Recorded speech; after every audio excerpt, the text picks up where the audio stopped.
الحمد لله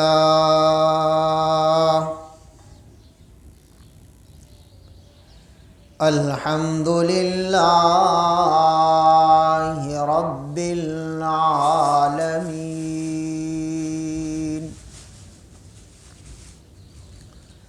والعاقبة للمتقين والصلاة والسلام على أشرف الأنبياء والمرسلين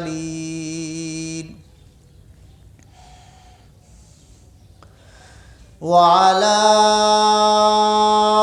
آله وأصحابه الطيبين الطاهرين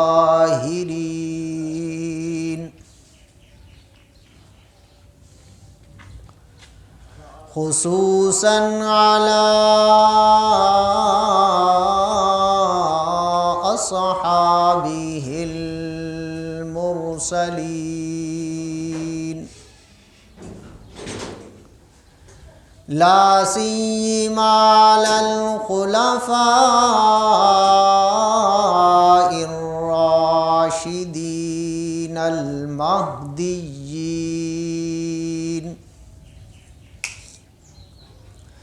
ولعنة الله على أعدائهم وأعداء الإسلام والمسلمين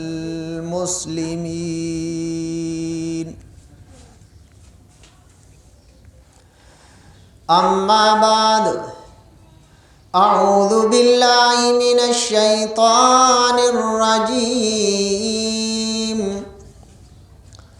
بسم الله الرحمن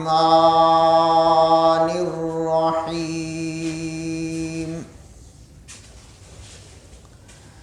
قد أفلح من تزكى وذكر اسم ربه فصلى بل تؤثرون الحياة الدنيا والآخرة خير وأبقى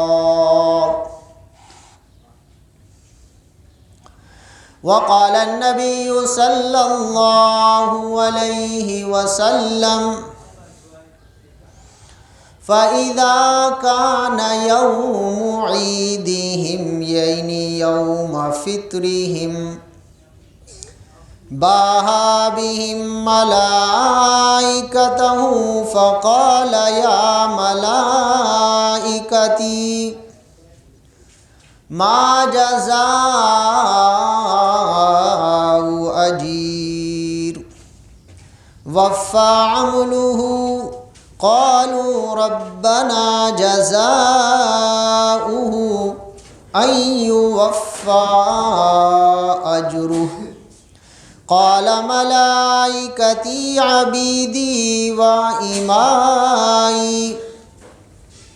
قضوا فريضتي عليهم ثم يخرجون ثم خرجوا يعجون إلى الدعاء وعزتي وجلالي وكرمي وعلوي وارتفاع مكاني لأجيبنهم فيقول ارجعوا قد غفرت لكم وبدلت سيئاتكم حسنات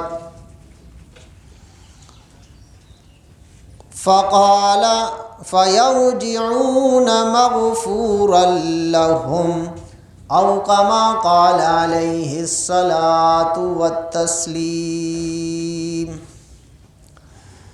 اللهم صل على سيدنا ومولانا محمد وعلى آل سيدنا ومولانا محمد وبارك وسلم وصل عليه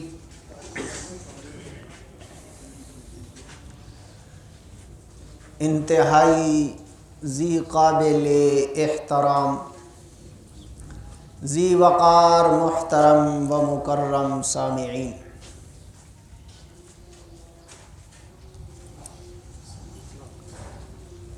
آج کا دن انتہائی خوشی اور فرحت اور مسرت کا دن ہے۔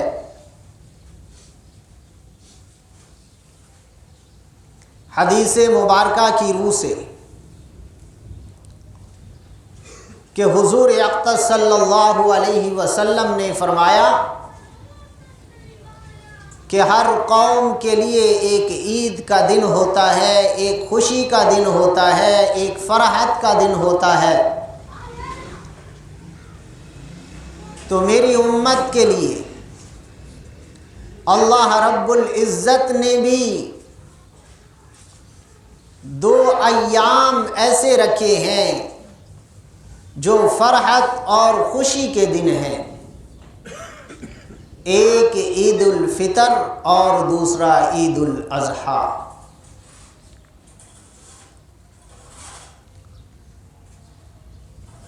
اور آج کا دن عید الفطر کا دن ہے، اور اس سے پہلے رمضان المبارک ہم سب نے اللہ کے فضل و کرم سے، اللہ کے احسان سے، اللہ کی مدد سے اور اللہ کے کرم سے ہم نے رمضان المبارک کے روزے رکھے، اور یہ فرائض جو ہم نے پورے کیے ہیں اس میں بھی رب کا احسان اور کرم شامل حال تھا۔ اور اس کے ساتھ ہم نے تراویح پڑھی، الحمدللہ ثم الحمدللہ، یہ بھی رب کا کرم اور احسان تھا۔ تو محنت کے بعد آپ کو پتہ ہے کہ جب بندہ محنت کرتا ہے، مشقت کرتا ہے، وقت خرچ کرتا ہے، جسم لگاتا ہے اور حالات کا مقابلہ کرتا ہے، اگر پھر انسان کو اس کا بدلہ نہ ملے تو ظاہر ہے انسان کو سکون اور اطمینان نہیں آتا۔ جیسے ایک مزدور سارا دن مزدوری کرے، دھوپ پہ محنت، اپنا پسینہ بھی خرچ کرے اور خون بھی خرچ کرے، جسم لگائے، لیکن اخیر میں اس کو مالک مزدوری نہ دے تو اس کی جو کیفیت ہوگی وہ ہم سب جانتے ہیں۔ تو ایسا ہی اللہ رب العزت نے بھی یہی یہاں اجر عطا فرمایا کہ ایک آدمی نے، ایک مسلمان نے، ایک میرے بندے نے پورا مہینہ روزے رکھے، تراویح پڑھی، تلاوت کی، ذکر اذکار کیا، محنت مشقت کی، تو ابھی اگر اس کو اجر نہ دے تو ظاہر ہے میرا بندہ پریشان ہوگا۔ تو اللہ رب العزت نے آج کا دن یہ اجر کا دن رکھا ہے۔ اس لیے قرآن مجید کی جو آیت میں نے آپ کے سامنے رکھی، قد افلح من تزکا، فرمایا رب ذوالجلال نے کہ کامیاب ہو گیا وہ شخص، کامیاب ہو گیا، کامران ہو گیا، من تزکا، جس نے اپنے آپ کو پاک کیا۔ ظاہر ہے اس نے رمضان کے روزے رکھے، تراویح پڑھی، ذکر کیا، اذکار کیا، تو اپنے اندر صفائی کی، اپنے جسم کے اندر صفائی کی، جو گناہوں کی ایک غلاظت تھی، جو گناہوں کی ایک نجاست تھی، تو اس کو زائل کیا۔ تو میرے رب ذوالجلال فرما رہے ہیں قد افلح، ایسا شخص کامیاب ہو گیا۔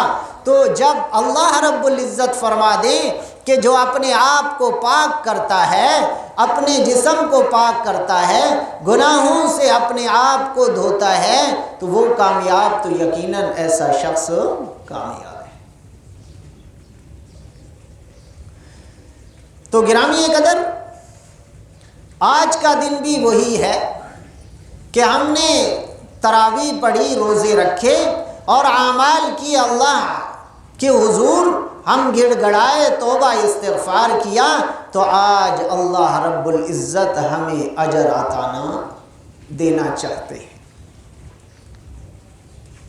اور حدیث مبارکہ بھی یہی ہے، اللہ رب العزت فرما رہی ہیں کہ اے میرے ملائکہ تم گواہ رہو، میرے مرتبے کی قسم، میری بلندی کی قسم، میرے علو شان ہونے کی قسم کہ میں نے جو بندے مجھ سے مانگ رہے ہیں میں ان کو عطا کروں گا۔ اگر وہ اپنے گناہوں کی معافی مانگ رہے ہیں تو میں ان کے گناہوں کو معاف کر دوں گا۔ اگر وہ مجھ سے رزق طلب کر رہی ہیں تو میں ان کو رزق عطا کر دوں گا۔ اگر وہ مجھ سے چاہ رہی ہیں کہ رب ہمارا ہمیں رزق عطا کرے تو میں عطا کر دوں گا۔ اگر وہ یہ چاہ رہے ہیں کہ رب ہمارا ہمیں صحت دے تو میں ان کو صحت عطا فرما دوں گا۔ تو یہ میرے رب کا احسان اور کرم ہے۔ یہی حدیث مبارکہ میں نے آپ کے سامنے رکھی۔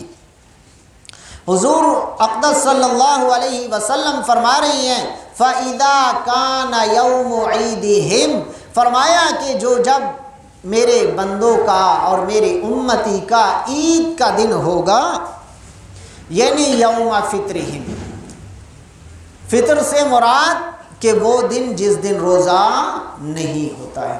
آپ کو پتہ ہے آج عید کا دن ہے، آج کسی مسلمان کو روزہ نہیں ہوگا، اور شیطان کو جتنی تکلیف اس وقت ہوتی ہے جب بندہ اللہ کا حکم پورا کرتا ہے، اس سے زیادہ کسی اور عمل میں اس کو تکلیف نہیں ہوتی۔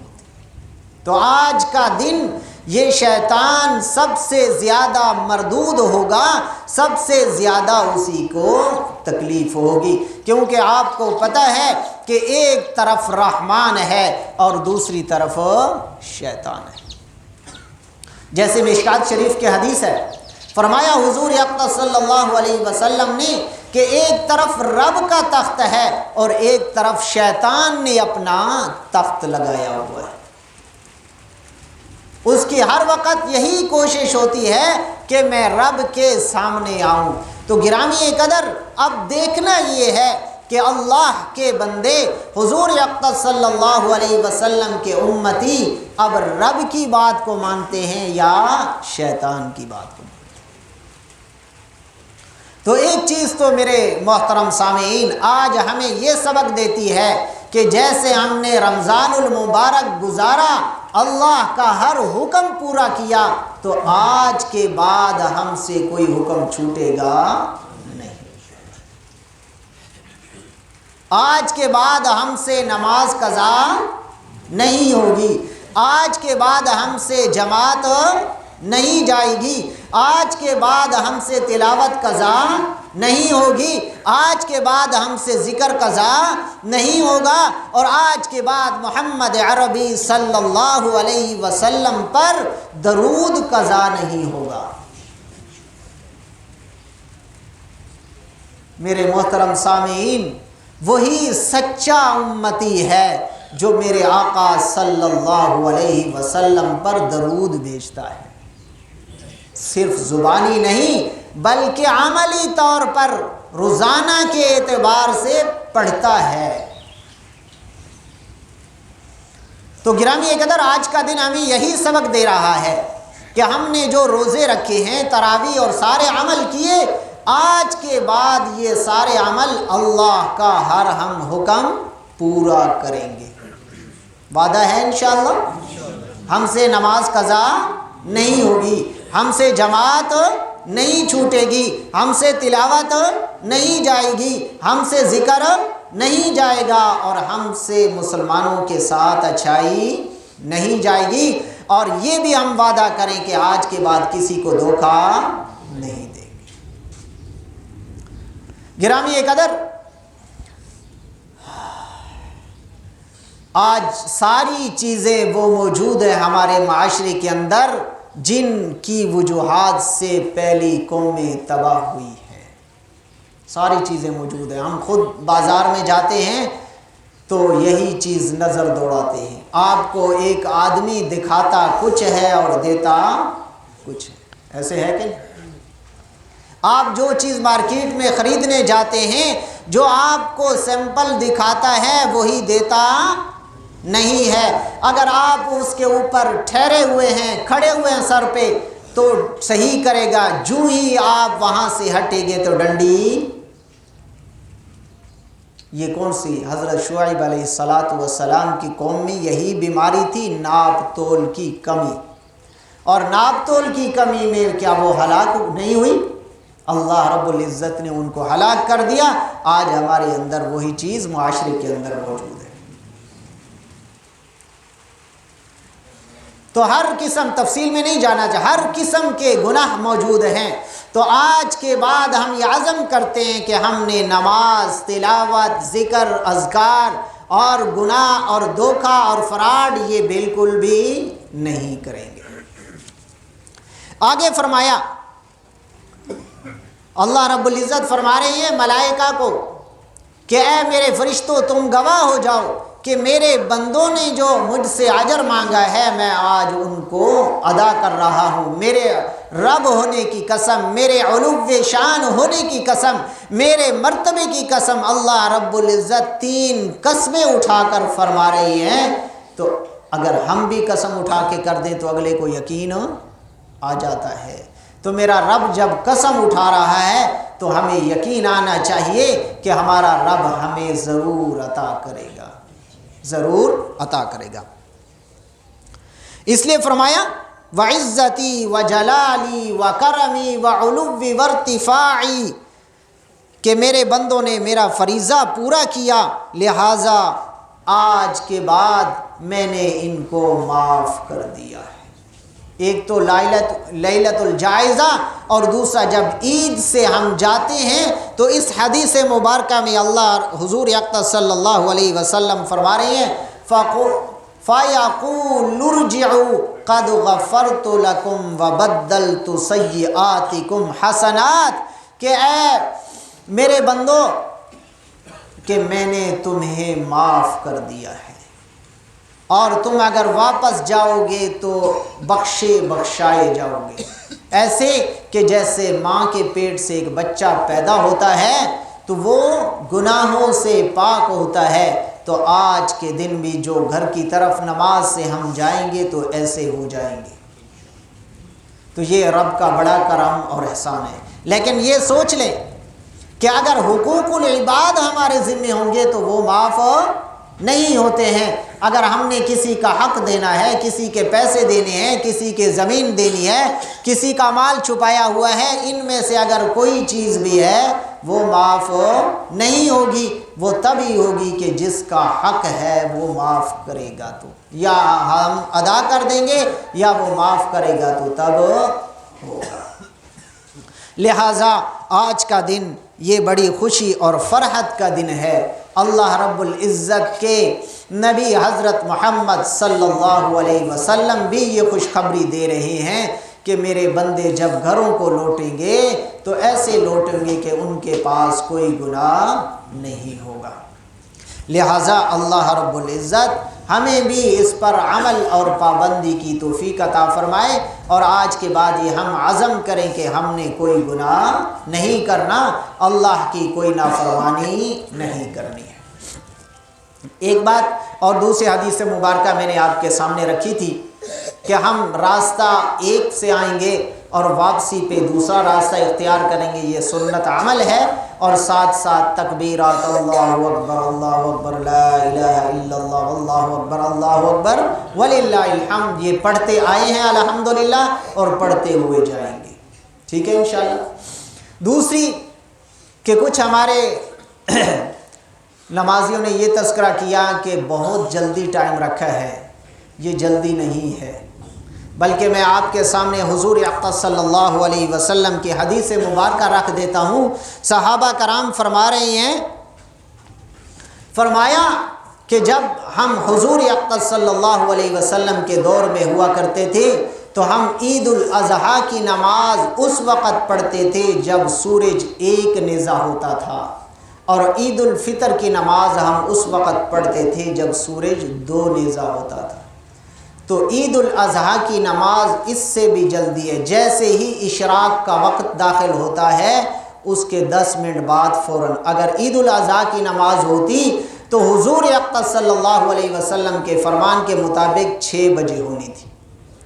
تو یہ کیونکہ یہاں 2 نیزے کے برابر یہاں فرمایا تو ہم نے الحمدللہ حدیث مبارکہ کو سامنے رکھتے ہوئے عید الفطر کی نماز عید الاضحیٰ سے تھوڑی لیٹ کی ہے تاکہ ہمارا 100% عمل ہمارے آقا حضرت محمد صلی اللہ علیہ وسلم کے طریقے کے مطابق۔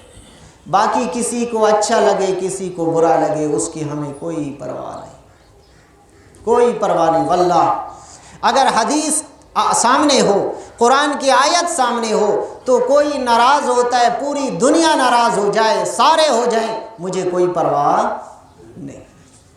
میرا رب راضی ہو جائے، میرا محمد راضی ہو جائے، بس یہی میرا مشن ہے، یہی ہمارے اساتذہ کا مشن تھا کہ رب راضی ہو اور اس کا محمد صلی اللہ علیہ وسلم آقا راضی ہو جائیں۔ ہمیں کسی کی کوئی پرواہ نہیں ہے، لیکن رب ناراض ہو جائے، آقا ناراض ہو جائے، سارے راضی ہو جائیں تو ہمیں اس سے دنیا سے بہتر ہے مر جانا بہتر ہے۔ تو گرامی قدر وہی کوشش ہوتی ہے، وہ کام کریں جو ہمارے آقا صلی اللہ علیہ وسلم نے کیا، اس کے بعد صحابہ نے کیا، ہمارے اولیاء اللہ نے کیا ہے۔ اگر ہم گرامی قدر اگر عوام کی چیزوں کو ہم سامنے رکھتے ہوئے تو حدیث پر عمل چھوٹ جائے گا۔ اگر ہم یہ خیال کریں کہ عوام آرام سے آئے، ان کے غسل کا وقت ہے، وہ آرام کر کے اٹھیں گے تو حدیث چلی جائے گی، لیکن اگر حدیث کو سامنے رکھیں گے تو یہ قیامت تک باقی رہے۔ اب سب کے ذہن میں آ گیا تو ہم اپنے بچوں کو ایسا چلتا چلتا تو حضور کا عمل چلتا رہے گا، لیکن جب ہم اس کو بالکل ہی چھوڑ دیں گے کہ حضور کی حدیث ہم سے چلی جائے گی، اس لیے یہ وقت اس لیے رکھا ہے۔ اور دوسرا آپ کو پتہ ہے کہ عید کی نماز صحابہ کرام فرما رہے ہیں کہ ہم نے آقا صلی اللہ علیہ وسلم کے ساتھ کئی دفعہ نماز پڑھی ہے، نہ اذان ہے اور نہ اقامت ہے۔ تو عید کی اذان میں حضور صلی اللہ علیہ وسلم کا فرمان اور حدیث یہی ہے، نہ اذان ہوتی ہے اور نہ اقامت ہوتی ہے، ٹھیک ہے۔ اور اگلی چیز تو میں نے آپ کو کہی تھی کہ آپ صدقۃ الفطر جنہوں نے نہیں کیا وہ عید سے پہلے ادا کر دیں۔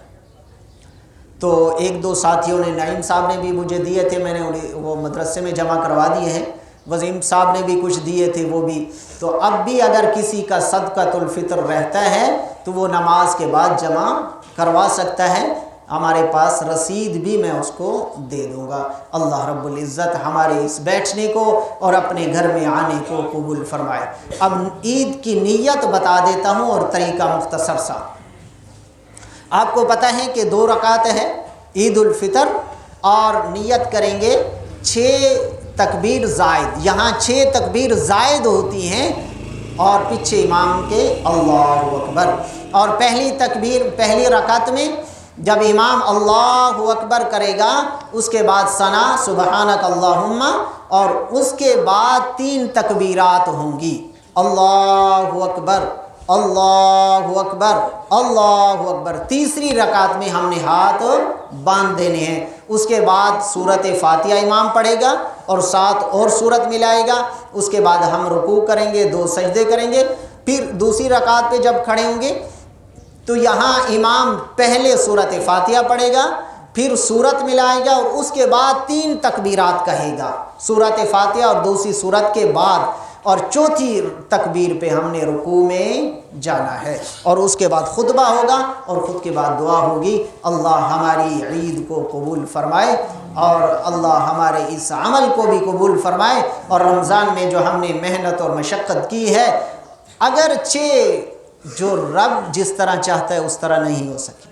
کسی سے بھی، نہ مجھ سے ہوئی ہے نہ آپ سے ہوئی ہے، لیکن یہ ایسے ہے کہ جیسے ایک مزدور آتا ہے اور وہ بس کچھ کرتا رہتا ہے، کچھ بیٹھتا ہے، ہم بھی اس سے تنگ ہوتے ہیں، کیسا مزدور ہے، محنت نہیں کر رہا، لیکن آخر میں ہم اس کو مزدوری دے دیتے ہیں تو ہم اپنے آپ کو ایسے ہی سمجھیں کہ رب نے جو ہمیں کام دیا تھا وہ ہم نے کیا تو نہیں ہے، لیکن آخر میں ہم اگر مزدور کو مزدوری دیتے ہیں تو ہمارا رب بھی ہمارے اس ٹوٹے پھوٹے عمل کو دیکھ کر ہمیں اجر عطا کر دے گا۔